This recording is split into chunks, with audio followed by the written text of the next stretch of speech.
आज हम कोरोनिल दवा के बारे में चर्चा करने वाले हैं कि यह कोरोनिल क्या है और यह किस प्रकार से कार्य करती है। क्या यह पुरानी दवाइयाँ ही है जिसे बाबा ने अंतर्राष्ट्रीय मानदंडों पर कार्य करके इसे प्रस्तुत किया है।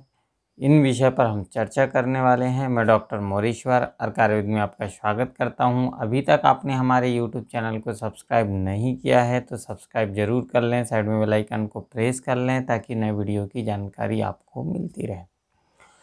बिल्कुल यह सही बात है कि जो दवा पहले से आयुर्वेद में प्रयोग की जाती रही है या जिन दवाइयों का प्रयोग कई वर्षों से किया जाते रहा है और आयुर्वेद में चरक, सुश्रुत, वाग्भट में जिन औषधियों का वर्णन आता है उन्हीं दवाइयों का इसमें प्रयोग किया गया है और वह पहले से अलग अलग अनुपानों से अलग अलग रूप से या फिर एक साथ करके मेडिसिन के रूप में प्रयोग की जाती रही है। ऐसी दवाइयाँ जो रही है या पृथक से भी अर्थात एकल द्रव्य के रूप में भी प्रयोग की जाती रही है।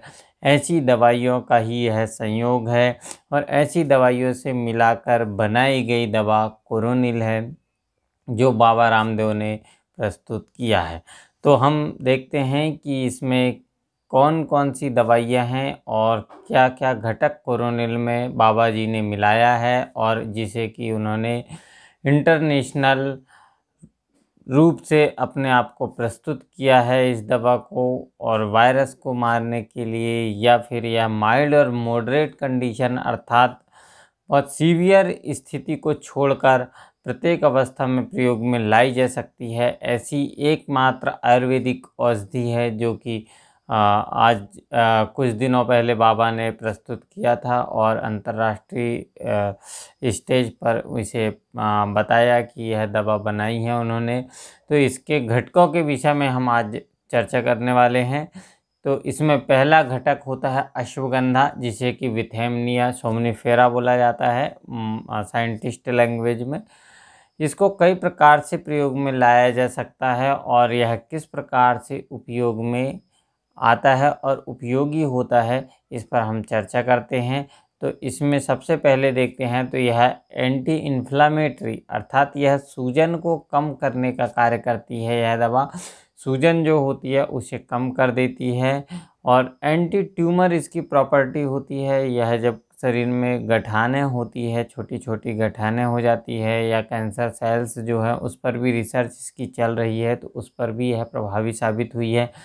एंटी स्ट्रेस जो इसकी प्रॉपर्टी होती है, तो जो मानसिक रूप से स्ट्रेस में होते हैं, कई प्रकार के स्ट्रेस होते हैं, तो स्ट्रेस को कम करने में भी सहायक सिद्ध हुई है।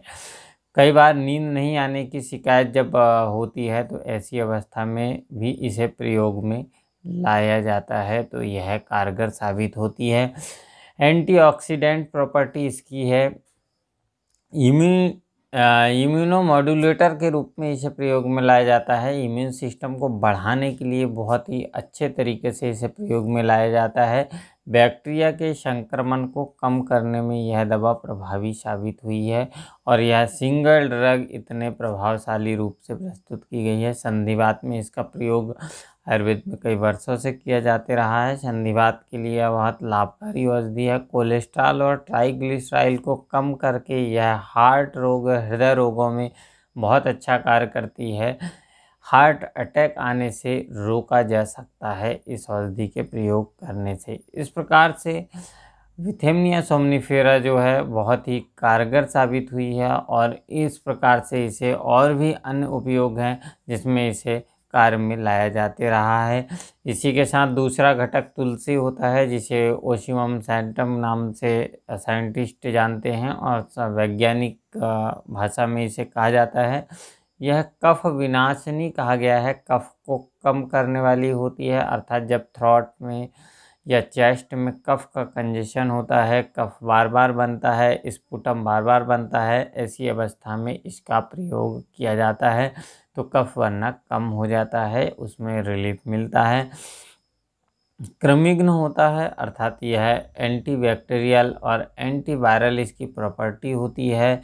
एकमात्र विशेष रूप से कार्य करने वाली एंटीवायरल आयुर्वेद प्लांट जो है वह तुलसी को माना गया है, क्योंकि इसे घर में भी लगाया जाता है या प्रत्येक व्यक्ति अपने घर में भी प्रयोग करते हैं। इसे अपने घर के आसपास लगाकर वातावरण को शुद्ध करने के लिए भी इसका प्रयोग किया जाता है। रुचि को बढ़ाने वाली औषधि है यह। भूख नहीं लगती है तो भूख को लगने लगती है। इससे कार्डियक टॉनिक के रूप में भी इसका प्रयोग किया जाता है।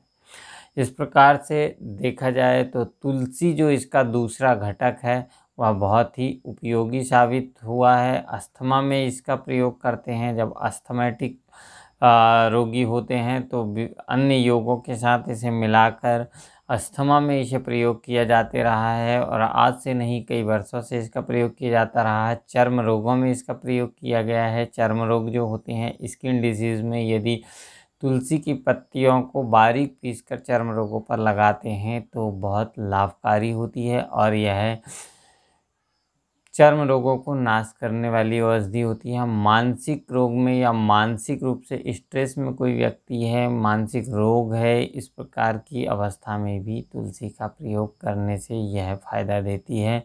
एंटीऑक्सीडेंट है, एंटीवायरल प्रॉपर्टी होती है, फीवर को कम करने वाली होती है। वायरल के लिए तो यह रामबाण औषधि होती है। इसके बाद इसमें तीसरा घटक गुड़ूची।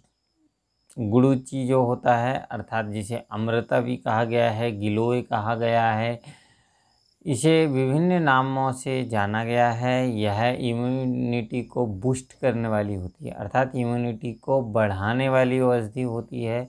यह इम्यूनिटी को बढ़ाकर लॉन्ग लाइफ देती है। रसायन की तरह कार्य करती है। आयुर्वेद में इसे रसायन की तरह उपयोग में लिया जाता है। WBC की कार्य क्षमता मतलब श्वेत रक्त कणों की कार्य क्षमता को बढ़ाती है। श्वेत रक्त कणों की कार्य क्षमता बढ़ती है तो ऐसी अवस्था में बाहरी वायरस, बैक्टीरिया हमारे शरीर को जल्दी अटैक नहीं कर पाते हैं। लीवर और किडनी को सुचारू रूप से यह कार्य क्षमता बढ़ाने के लिए इसका प्रयोग किया जाता है। प्लेटलेट को बढ़ाने में बहुत अच्छी साबित हुई है यह दवा, और प्लेटलेट को बढ़ाकर यह डेंगू से भी रक्षा करने में इसका प्रयोग अच्छा पाया गया है। मलेरिया से बचाने के लिए भी इसका प्रयोग किया जाता है, तथा यह पाचन तंत्र को सुधारने में, जिनका डाइजेशन खराब रहता है या कॉन्स्टिपेशन बना रहता है या बार बार बीमार होते रहते हैं, ऐसे लोगों को भी यदि गिलोय का प्रयोग किया जाता है तो उन्हें लाभ होता है।